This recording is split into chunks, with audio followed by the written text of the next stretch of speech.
अंततश्च। अब देखो अंत में असली कारण पकड़ में आएगा बंधन का। अंततः, अब अंत में यहां पहुंच गए असली कारण पे। सूत्र 55 बोलिए। तद योगो अपि अविवेकात् न समानत्वम्। भाष्य। तद योगा, इसकी व्याख्या करते हैं। स 19तम सूत्र प्रदर्शितः प्रकृति पुरुष योग। 19वें सूत्र में जो कहा था ना तद योग, वही तद योग, प्रकृति पुरुष का योग, प्रकृति पुरुष का जो बंधन है। अपि अविवेकात्, अपि संभावनायां। तो वैसे हम संभावना का अर्थ लेते हैं पॉसिबिलिटी। सामान्य भाषा में संभावना का अर्थ भी ऐसा हो सकता है, यहां वो अर्थ नहीं है, यहां पॉसिबिलिटी नहीं है। यहां अपि का अर्थ है निश्चित रूप से, परफेक्टली, डेफिनेटली, निश्चित रूप से यही कारण। प्रकृति पुरुष का जो बंधन है वो निश्चित रूप से इस वजह से, असली अंतिम कारण ये अब बता रहे। तो डेफिनेटली, निश्चित रूप से, अविवेकात्, अविवेक के कारण इसको खोल रहे हैं। अयथार्थ ज्ञानात्, अयथार्थ ज्ञान के कारण से है। प्रकृति पुरुष का जो बंधन है उसको अयथार्थ को खोलते हैं मिथ्या ज्ञानात्, मिथ्या ज्ञान के कारण है, भ्रांति के कारण है। योग दर्शन में उसको अविद्या कहा है, न्याय दर्शन में मिथ्या ज्ञान का है। तो मिथ्या ज्ञान की वजह से योग दर्शन में कहीं अविद्या की वजह से प्रकृति पुरुष का बंधन है। अब दो में से चेतन कौन है? प्रकृति पुरुष में से पुरुष चेतन है। तो ज्ञान गुण किसका है? जड़ का या चेतन का? चेतन का। और आत्मा चेतन है, तो मिथ्या ज्ञान किसको होगा? आत्मा। तो आत्मा के मिथ्या ज्ञान की वजह से वो प्रकृति में बंध गया। प्रकृति तो जड़ है, उसको तो पता ही नहीं, उसको तो कुछ भी नहीं मालूम। मिथ्या ज्ञान क्या है और शुद्ध ज्ञान क्या है उसको तो कुछ नहीं पता। जो भी पता है जीवात्मा को पता है। जीवात्मा चेतन है, वो कभी मिथ्या ज्ञान में फंस जाता है, कभी तत्व ज्ञान में आ जाता है। तो ये सारा मिथ्या ज्ञान आत्मा को है। स्वात्मनः तथा प्रकृतिश्च अस्वरूप ज्ञानात् भवति। पुरुष अपने आप को भी ठीक से नहीं जान रहा, भ्रांति में, और प्रकृति को भी ठीक नहीं जान रहा, उसके बारे में भी भ्रांति है, अपने बारे में भी भ्रांति है, दोनों के बारे में मिथ्या ज्ञान है, इसलिए वो फंस गया। जैसे एक लाल लाल अंगारा, अग्नि का अंगारा, कोयला खूब तेज गरम, नीचे रख दो फर्श पे, और पास में एक बच्चा बैठा है, उसको बड़ा अच्छा लग रहा है। ये तो लाल लाल अंगारा है, जैसे गुब्बारे होते हैं ना, लाल लाल अच्छे लगते हैं, छूने में भी अच्छे लगते हैं। तो बच्चा बेचारा जानता नहीं कि ये लाल अंगारा है, जला देगा, अग्नि वाला अंगारा है। उसको तो बड़ा आकर्षक लग रहा है। तो आकर्षक लगता है तो वो उस अंगारे को पकड़ने की कोशिश करता है, ऐसे हाथ बढ़ाता है, हाँ या ना। क्यों बढ़ा रहा है? मिथ्या ज्ञान। उसको लगता है ये बहुत अच्छा अंगारा है, बड़ा सुंदर दिख रहा है, बड़ा सुखदायक है, इसको छूने से बहुत मजा आएगा। उसको मिथ्या ज्ञान, इसलिए वो अंगारे की तरफ हाथ बढ़ाता है। तो जीवात्मा भी ऐसा ही है, छोटे बच्चे की तरह। वो अविद्या में है, मिथ्या ज्ञान में है। ये जो प्रकृति है ना, संसार, ये उसको लाल अंगारा जो है बड़ा सुखदायक लगता है, बड़ा आकर्षक लगता है, पर वो अविद्या के कारण उसको छूने की कोशिश करता है। जैसे बच्चा अंगारे को छूने की कोशिश करता है, और जब उसको छू लेता है तब सारा मिथ्या ज्ञान हवा हो जाता है, सब मिथ्या ज्ञान उड़ जाता है और तत्व ज्ञान हो जाता है। ये तो खतरनाक है। पर जब तक मिथ्या ज्ञान है तब तक वो अंगारे की ओर हाथ बढ़ाएगा। तो जब तक अविद्या है जीवात्मा को अपने विषय में और संसार के विषय में, तब तक वो संसार की ओर भागेगा। ठीक है जी, ये क्या है? मिथ्या ज्ञान सबसे बड़ा कारण। तद योग प्रकृति पुरुष योग, प्रकृति और पुरुष का जो बंधन है ये, तत् पृथक पृथक स्वरूप अज्ञान संभव। ये दोनों के अलग अलग स्वरूप को न जानने के कारण से। तो जब बच्चे ने छू लिया अंगारे को, अब तत्व ज्ञान हो गया कि अंगारा अच्छा नहीं है, खतरनाक, तुरंत हाथ पीछे हटा लेगा, कहेगा नहीं चाहिए, तुरंत हाथ हटा लेगा। तो जब जीवात्मा को तत्व ज्ञान हो जाएगा ये प्रकृति बहुत खतरनाक, ये तरह तरह से रूप बदल बदल कर आती है हमारे सामने, कभी रूप, कभी रंग, कभी रस, कभी गंध, कभी शब्द, कभी स्पर्श, तरह तरह के रूप बनाकर आती है हमें फंसाने के लिए। और जीवात्मा को पता भी चल जाएगा कि मैं भी मूर्ख हूँ, खाम खा फंस जाता हूँ, मैं पहचान ही नहीं पाता ये वही प्रकृति है, अब रूप बदल के आई है। जैसे कई बहरूपी होते हैं ना, वो तरह तरह के वेश बनाकर आते हैं और पब्लिक बेचारी पहचान नहीं पाती, यही तो उनकी कलाकारी है। वो बहरूपी होते हैं, बहुत रूप बनाते हैं, अलग अलग रूप रंग बनाते हैं, अलग अलग रोल करते हैं, और जनता उनको पहचान नहीं पाती और वो फंस जाती है जनता उसके चक्कर में। तो ऐसे ही प्रकृति तरह तरह के रूप धारण करके आती है हमारे सामने, हमको लुभाती है। कहीं रस विषय है, कहीं रूप विषय है, कहीं गंध विषय है, कहीं स्पर्श विषय है, कहीं शब्द विषय। ये 5 विषय के रूप में बदल बदल कर आती है और जीवात्मा अल्पज्ञ होने से अविद्या में फंस जाता है और ये संसार को भोगने लगता है। फिर जब 4 दुख भोगता है, परिणाम दुख, ताप दुख, संस्कार दुख, गुणवृत्ति विरोध दुख, फिर 3 दुख ये भोगता है, आध्यात्मिक, आदि भौतिक, आदि दैविक। तब इसका दिमाग ठीक हो जाता है, तब कहता है नहीं अब नहीं करूँगा, बहुत गलती कर ली, अब नहीं करूँगा। बस फिर जब तत्व ज्ञान होता है फिर मोक्ष में जाएगा वो, कहेगा अब संसार समझ में आ गया। ठीक है, ठीक है। चलिए, मिथ्या ज्ञान के कारण ये सारा बंधन होता है। आगे कहते हैं न समानत्वम तस्मात् बंध कारण विचारे पूर्वोक्त काल आदिकेन तथा तद योगे प्रकृति पुरुष योग विमर्शे च भिन्न भिन्न हेतुवादेन सह अस्य विवेक हेतु प्रदर्शनस्य न समानत्वम दोष समानत्वम। तो कह रहे हैं सबसे बड़ा कारण मिथ्या ज्ञान है। तो हमने जो बंधन का कारण विचार शुरू किया था काल से, 12वें सूत्र से शुरू किया था, क्या काल ने इसको बांध रखा है? क्या देश ने बांध रखा है? क्या अवस्था ने बांध रखा है? ये चली थी ना सीरीज। तो वहां जितने भी कारण बताए थे बंधन के, उन सब बंधन के कारणों के साथ जब इस कारण की तुलना करते हैं, मिथ्या ज्ञान की, अविवेक की तुलना करते हैं, तो ये कारण सबसे भारी है, सबसे बलवान कारण है। बाकी सारे कारण इससे हल्के हैं। कोई तो कारण है ही नहीं, कोई है तो थोड़ा मोटा, इससे हल्का ही है। असली सबसे बड़ा भारी कारण तो ये है, मिथ्या ज्ञान। तो कह रहे हैं बंध कारण विचार में पूर्वोक्त काल आदि उन सब कारणों से, और फिर तदयोगादृते 19 के बाद जब 20वें सूत्र से चले थे, और ये क्षणिकवाद या विज्ञानवाद, शून्यवाद, फलानावाद, जो भी ये सारे चले थे, इसमें जो जो कारण बताए गए उनके साथ जब इस कारण की तुलना करते हैं मिथ्या ज्ञान की, तो सारे कारणों की तुलना में भिन्न भिन्न हेतुवादेन सह, सारे सब अलग अलग जो हेतुवाद बताए थे बंधन के कारण में, उनके साथ अस्य अविवेक हेतु प्रदर्शनस्य, जो अविवेक हेतु बताया इस 55वें सूत्र में, इस हेतु प्रदर्शन का न समानत्वम न दोष समानत्वम, इसमें जितना भारी दोष है इतना दोष और किसी कारण में नहीं, इसलिए ये सबसे मुख्य कारण है अविवेक। तो यहाँ पर अविवेक हेतु लिखना चाहिए, विवेक लिखा है ना, इसको अविवेक बना दो।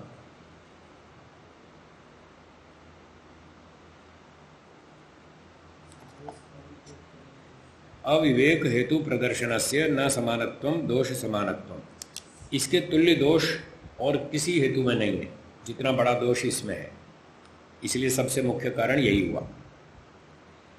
इसको और आगे बताते हैं, यतो यस्य अविवेकः तस्य बंध निमित्त भूतो योगः, क्योंकि जिस आत्मा का अविवेक बचा हुआ है तस्य उस आत्मा का बंधन का कारणभूत योग बना रहेगा। तद योगः प्रकृति पुरुष योगः, उसका प्रकृति के साथ बंधन बना रहेगा जिसका अविवेक बचा हुआ है।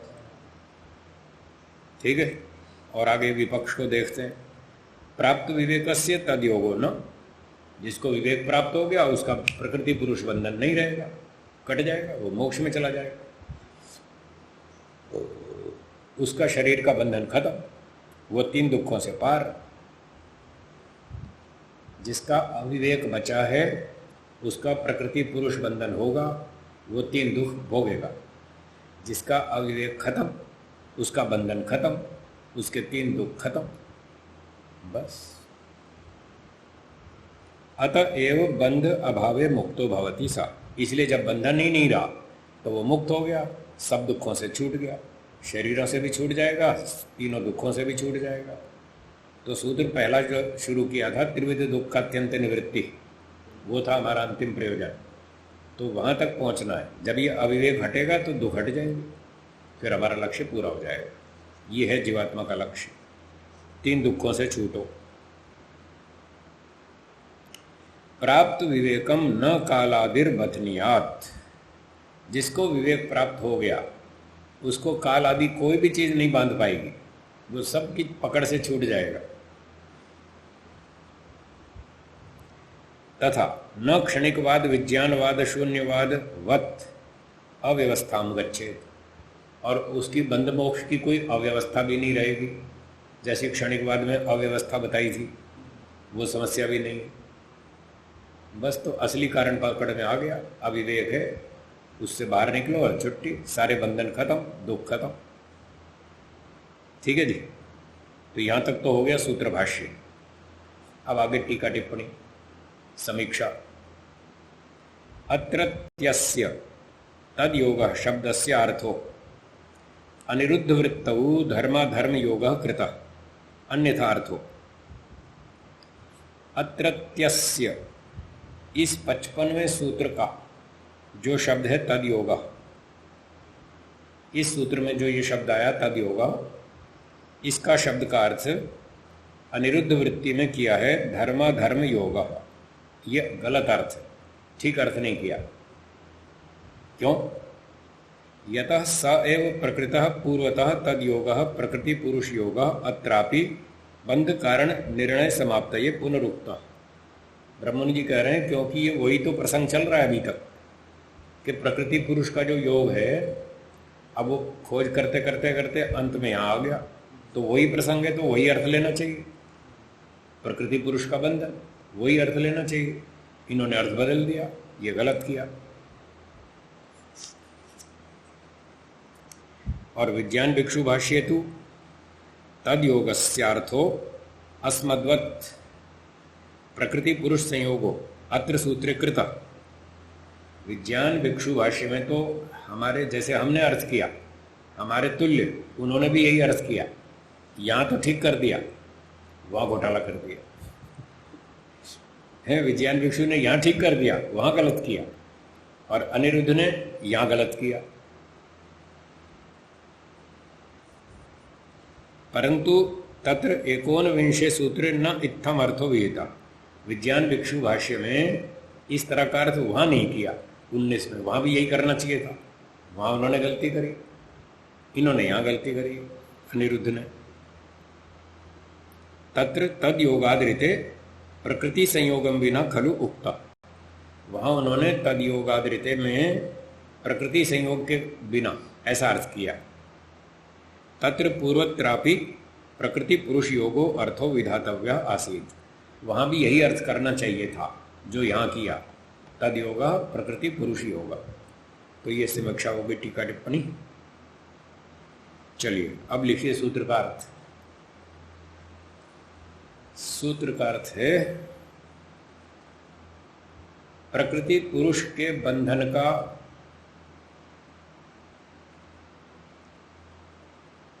सबसे बड़ा मुख्य कारण, प्रकृति पुरुष के बंधन का सबसे बड़ा या मुख्य कारण अविवेक अर्थात मिथ्या ज्ञान है। अविवेक अर्थात मिथ्या ज्ञान है।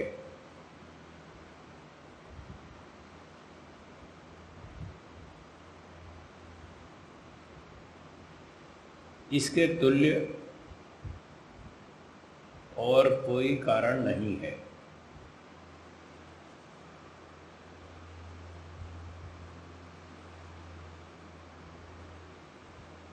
इसके तुल्य और कोई कारण नहीं है।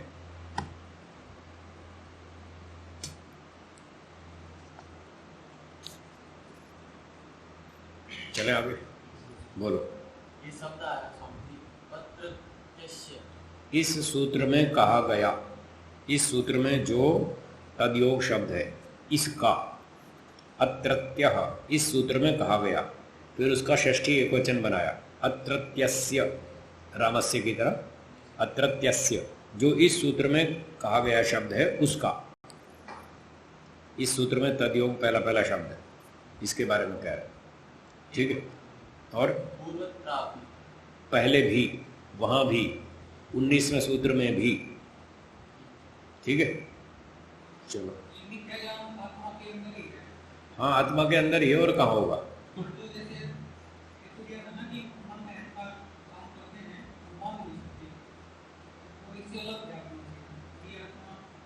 ज्ञान गुण चेतन का है, आत्मा चेतन है। मिथ्या ज्ञान, ज्ञान की एक वैरायटी है, तो आत्मा का ही होगा।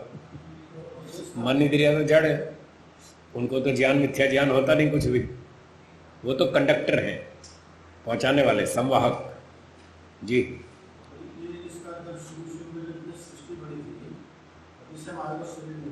ठीक है।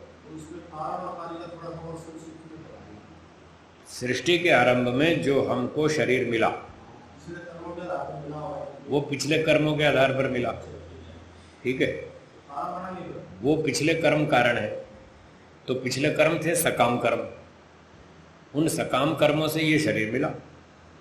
उन सकाम कर्मों का कारण अविद्या है, जो यहाँ बता रहे हैं ना, अविवेक के कारण हमने सकाम कर्म किए, उस सकाम कर्म की वजह से ये शरीर मिला, फंस गया। तो मूल कारण तो अविवेक ही रहा।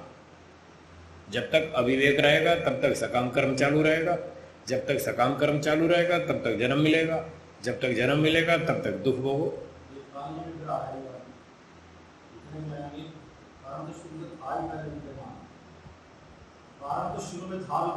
हाँ, और उसके बाद फिर वो चल रहा क्रम यूं का यूं, अविद्या मतलब अविवेक, सकाम कर्म, फिर जन्म, फिर दुख, फिर नया अविवेक, फिर सकाम कर्म, फिर जन्म, फिर दुख, बस ये चक्कर चल रहा है।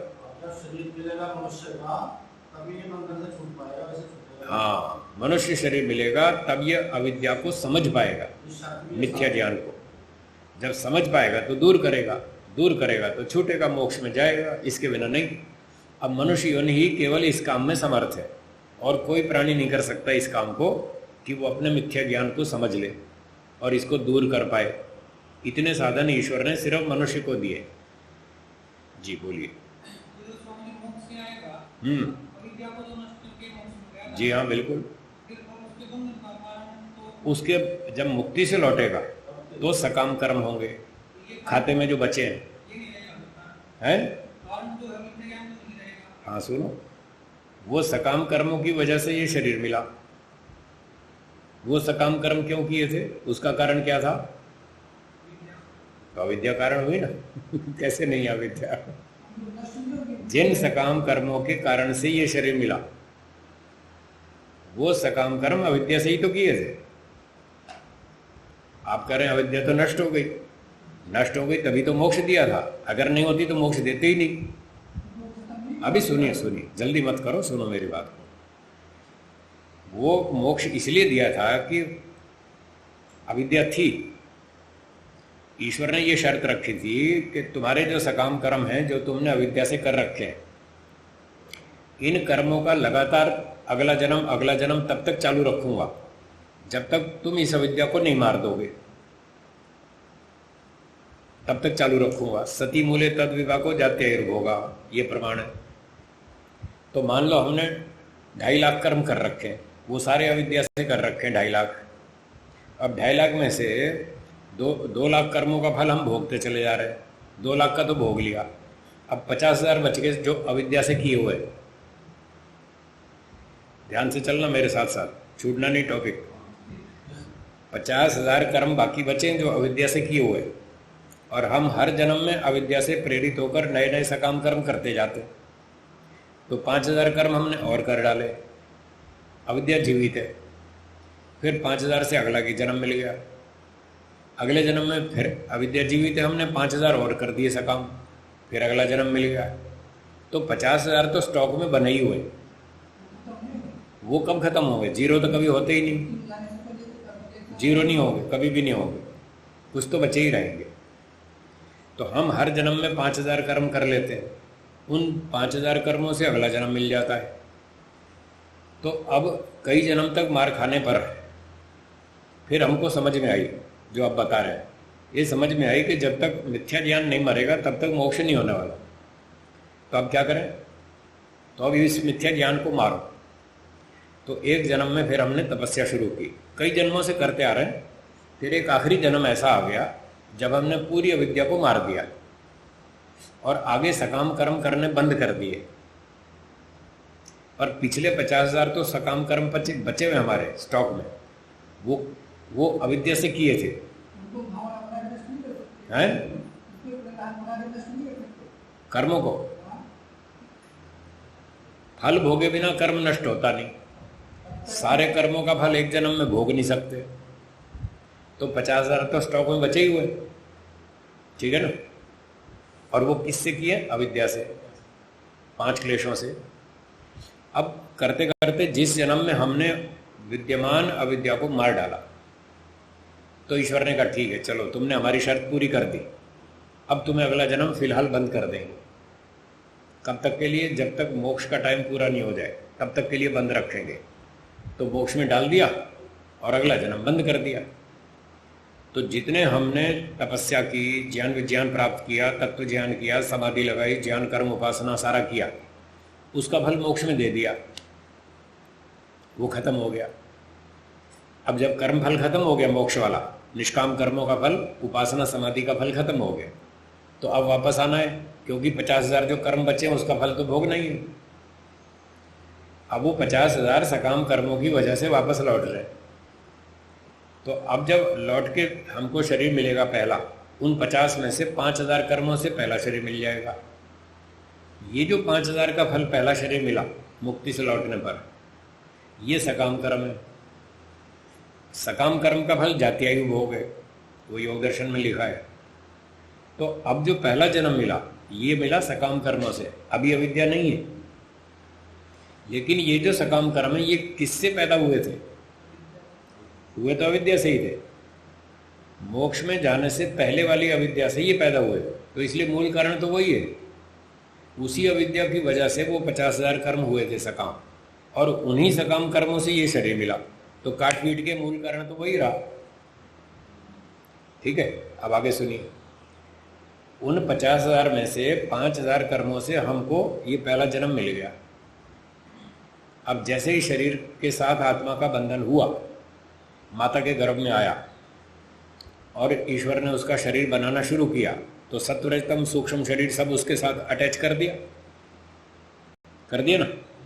तो जैसे ही प्रकृति के संपर्क में आएगा, उसको नई अविद्या पैदा शुरू हो जाएगी। अब यहाँ नई अविद्या पैदा होगी, पहले वाली तो मर गई थी, खत्म कर दी थी। अब यहाँ नई पैदा होगी, क्योंकि प्रकृति के संपर्क में आने से अविद्या पैदा होती है। तो 9 मास माता के गर्भ में रहा, शरीर से संबंध हो गया, तो वहाँ से उसको संस्कार मिलने शुरू हो गए सत्वरजतम से। और फिर माता जो कुछ खाती है, पीती है, सोचती है, विचार करती है, उसके संस्कार बच्चे पे पड़ने शुरू हो गए। फिर बच्चे का जन्म हुआ, अपना शरीर तैयार हो गया, जन्म हो गया, माता ने खिलाना पिलाना शुरू किया, ठीक है। 4-6 महीने तक थोड़ा बड़ा हुआ, फिर दूसरे लोगों ने भी उसको कुछ खिलाना पिलाना शुरू किया, और वो देखेगा, सुनेगा, खाएगा, पिएगा, सूंघेगा। अब यहाँ से उसमें नई अविद्या पैदा शुरू हो जाएगी, नए संस्कार बनने शुरू हो जाएंगे। 2 साल तक, 1.5-2 साल तक होश आते आते, जब तक वो बैठने उठने लायक हो, थोड़ा समझने लायक हो, तब तक तो ढेरों संस्कार बन जाएंगे, नई अविद्या फिर से पैदा हो जाएगी। उस 1.5 साल के बच्चे को उसके माता पिता आइसक्रीम खिलाएंगे, लो बेटा आइसक्रीम खाओ, वो खाएगा। फिर पूछेंगे कैसी लगी? अच्छी लगी ना? मज़ा आया कि नहीं? हाँ हाँ बहुत अच्छी लगी। फंसा दिए उसको राग में। कभी आइसक्रीम खिलाएंगे, कभी गुब्बारा देंगे, कभी झुनझुना देंगे, कहेंगे चलो ये खेलो, ये लकड़ी है, ये गिल्ली डंडा खेलो, ये कंचे से खेलो, ये खिलौने से खेलो, अपना टाइम पास करो, और वो बेचारा फंस जाएगा।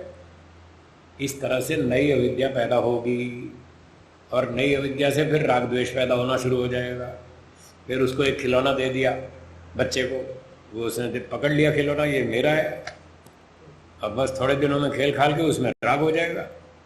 फिर उसका चाचा आएगा, कहेगा ये खिलौना मुझे दे दो, नहीं देता, नहीं दूंगा, हो गया ना राग, ऐसे होता, फिर बेचारा फंस जाता है।